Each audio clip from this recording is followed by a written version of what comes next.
तो भैया पार्ट 5 में आपका बहुत बहुत स्वागत है। अब हम 1.3 हमारी हो रही है, इसमें हम क्वेश्चन 5 पहले देखेंगे। ठीक है, तो वो कह रहे हैं कि 0.9999 की वैल्यू होती है ना, उसको P/Q के रूप में लिखो। और क्या आप सरप्राइज़ हो रहे हो ये बताओ। ठीक है, तो पहले हमने 0.9 पर बार यानी 0.9999 डैश डैश को हमने x के इक्वल मानने के बाद हमने इसमें 10 से मल्टीप्लाई करवाया कि मल्टीप्लाइंग, ये चीज़ आप लोग क्वेश्चन 3 में सीख चुके हो, है ना। जो आपका होमवर्क भी था, बहुत से बच्चों ने सबमिट कर दिया है। Multiplying by 10 in equation number 1 you get 10x equal to 9.9999, है ना। इक्वेशन आपका 2 रिसीव हुआ आपको। ओके, फ्रॉम 2 माइनस 1 करने पर क्या हो जाएगा, 10x माइनस एक्स हो जाएगा। यहाँ पे होल पार्ट माइनस होल हो जाएगा, है ना। ऐसा करने से क्या हो जाएगा, ये 9x मिल गया, इक्वल में 9 मिल गया, x इक्वल टू 9/9 यानी कि 1 वैल्यू मिल गई आपको। यानी x इक्वल टू 1 अर्थात आपको 0.99 डैश डैश की वैल्यू 1 मिल गई। तो क्या आप सरप्राइज हुए? हाँ, आप सरप्राइज हुए। यस वी आर सरप्राइज्ड, है ना, कि कैसे ये संभव था। ओके, तो ये इस तरह से आपको इतना शो करना है, स्टेटमेंट लिख देना, yes we are surprise, if you are surprise. Okay, चलो इसके बाद हम लोग क्वेश्चन 3 पर 3 तो अपना हो गया है, 2 पर फोकस करते हैं। आपको याद हो मैंने 1/7 की वैल्यू आपको 0.122857 निकलवाई थी, है ना। 1.2857, सॉरी 0.142857 निकलवाई थी 1/7 की वैल्यू, है ना। और 2/7 निकालने के लिए मैंने 2 मल्टीप्लाई बाय 1/7 करवाया था, यानी 2 मल्टीप्लाई बाय 142,857 का ये जो बार है मैंने ये आपको निकलवाया था। फिर आपने मल्टीप्लाई किया तो आपका आया था 0.285714 का बार आया था, है ना।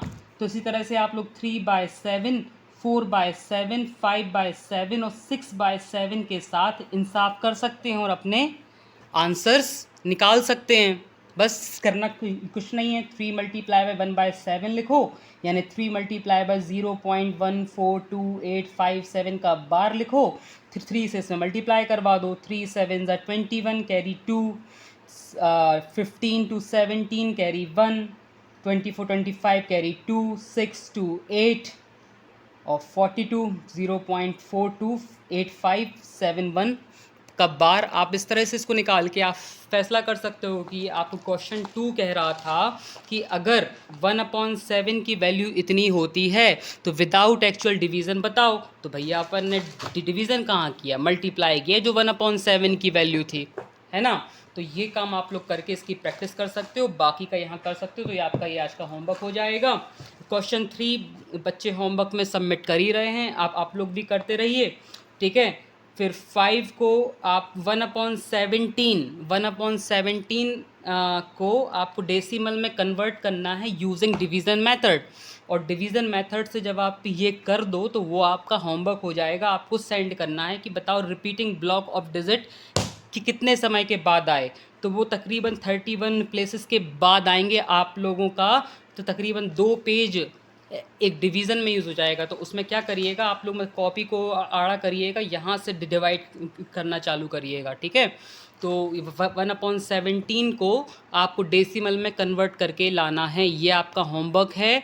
आपको डिवीज़न का साइन बना के 17 बाहर 1 अंदर लिखना है और उसे आपको सॉल्व करके लाना है, ठीक है, टू द 31 प्लेसेस, ठीक है। फिर मुझे आप मतलब बताएंगे कितने वक्त के बाद ये रिपीट हुआ था। मैं बार बार बोल रहा हूँ 31 टाइम्स आपको डिवाइड कम से कम करके हमको शो करना है। सर कॉपी में कैसे सॉल्व होगा भैया, आप तो 2 पेज ले लेना, ठीक है। तो बिल्कुल एक कॉर्नर से स्टार्ट करना, तो वो कहानी चलती जाएगी डायगोनली, ठीक है। इतना समझ में आ रहा होगा आपको, नहीं आया तो भैया यूज़ योर कॉमन सेंस, ठीक है। चलो हम आगे बढ़ते हैं। क्वेश्चन नंबर 6 वाला छोड़ दो भैया, 7 वाला मैं बता देता हूँ आपको।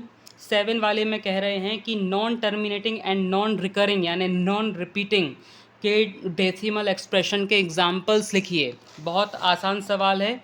क्वेश्चन 7 वो आपसे इरेशनल निकालने कह रहे हैं। वो आपसे 3 नॉन टर्मिनेटिंग जो कि डिफिनीशन होती है इरेशनल की एंड नॉन रिकरिंग यानी नॉन रिपीटिंग मांग रहे हैं।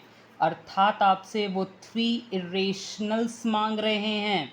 ठीक है, तो आपको बता देना है। लो भैया 0.1711128 डैश डैश। ठीक है, ठीक है।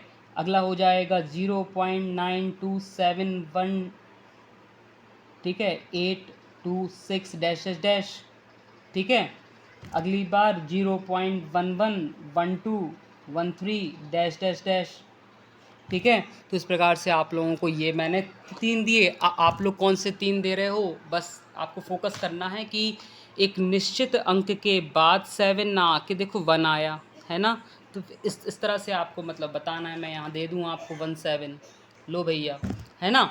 तो इस तरह से आपको समझाना है मुझे कि सर ये नॉन रिपीटिंग का एग्जाम्पल हो रहा है, साथ में डैश लगा रहे हो तो नॉन टर्मिनेटिंग का भी एग्जाम्पल हो रहा है। तो ये आपका क्वेश्चन 7 यहाँ पे डन हो रहा है। क्वेश्चन 8 आपका होमवर्क था, वो आप लोग पहले कर चुके हो कि 5/7 और 9/11 के बीच में 3 इरेशनल फिट करना है। जो बच्चे होमवर्क सेंड नहीं कर रहे हैं कृपया वो जल्द से जल्द होमवर्क सबमिट करें, वरना अगली जूम मीटिंग में उनके नाम लिए जाएंगे। ठीक है, चलिए आगे बढ़ते हैं। Classify the following number as rational और इरेशनल। और अगर नाम लेने से नहीं डरते हो तो I will talk to your parents. ठीक है, तो आपको इरेशनल और रेशनल्स के सेट बताने हैं अगले सवाल में। क्वेश्चन नंबर 9 कि √23 क्या है, √225 क्या है, रूट कोई नहीं 4 बराबर 7.478478 डैश डैश डैश और 0.101001 00001 4 बार 01 डैश डैश। तो इसमें से बताना है कि इन पांचों में कौन रेशनल कौन इरेशनल का एग्जाम्पल है। ठीक है, तो भैया जी ये प्राइम नंबर है। मैंने आज ही सुबह मैंने आपको इसके पहले वाले वीडियो में बताया था कि जो प्राइम नंबर्स होते हैं वो अपने non terminating and non repeating होते हैं। तो ये अपने आप में रेशनल का एग्जांपल हो जाएगा। इसका रीज़न हो जाएगा because it is the square root of a prime number. आप लोग स्टेटमेंट लिख दीजिएगा इस वीडियो को सुन के।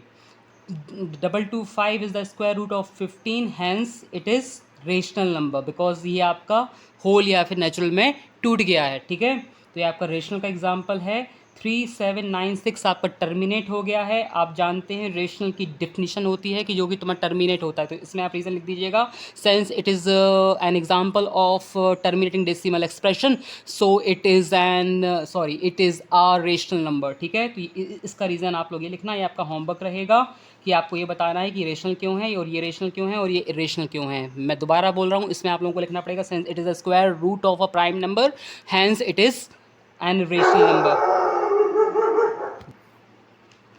फिर अगले वाले में आपको ये बताना है कि रेशनल क्यों है, क्योंकि ये तुम्हारा टर्मिनेटिंग डेसिमल एक्सप्रेशन है। ठीक है, ये देखो 478 के बाद 478 आ रहा है, यानी एक पैटर्न फॉलो हो रहा है। तो तुम लोग इसमें लिख सकते हो since this decimal expression is non terminating या is example of a non terminating decimal expression but it is repeating, so it is rational number. ठीक है, और इसमें लिख सकते हो this decimal expression is an example of non terminating and non recurring या non repeating. Recurring और repeating कोई एक वर्ड यूज़ करो, बताओगे ये आपका रेशनल है। इस तरह से आपका 1.3 एक्सरसाइज फिनिश होता है। अगले वीक यानी कि मंडे को फिर से मुलाकात होगी। उसके पहले एक जूम मीटिंग है आप लोगों के साथ, आप लोगों के वर्क को लेकर। तो आप लोग 1.1 से लेके जितने एग्जाम्पल्स आप लोगों को मैंने समझाए हैं वो सबमिट करिए। यहाँ तक का एक्सरसाइज वर्क सबमिट करिए। 1.4 मैं एक्सक्लूड कर रहा हूँ आपके सिलेबस से, ये नहीं करना है।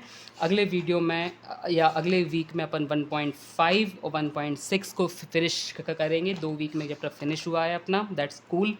ठीक है। और इसी तरह से आपका जुलाई में जो एग्ज़ाम होगा, यूनिट टेस्ट होगा, उसमें आपका ये चैप्टर आएगा। इस चैप्टर से आपके फिल इन द ब्लैंक्स वगैरह आ सकते हैं, ट्रू फॉल्स आ सकते हैं, चूज़ द करेक्ट आंसर आ सकते हैं, और सम सॉल्व करने आ सकते हैं। ठीक है, वो आपका यूनिट टेस्ट में काउंट होगा, जिसके मार्क्स आपके फाइनल एग्ज़ाम में जोड़े जाएंगे। ठीक है, तब तक के लिए बाय, ख्याल रखें।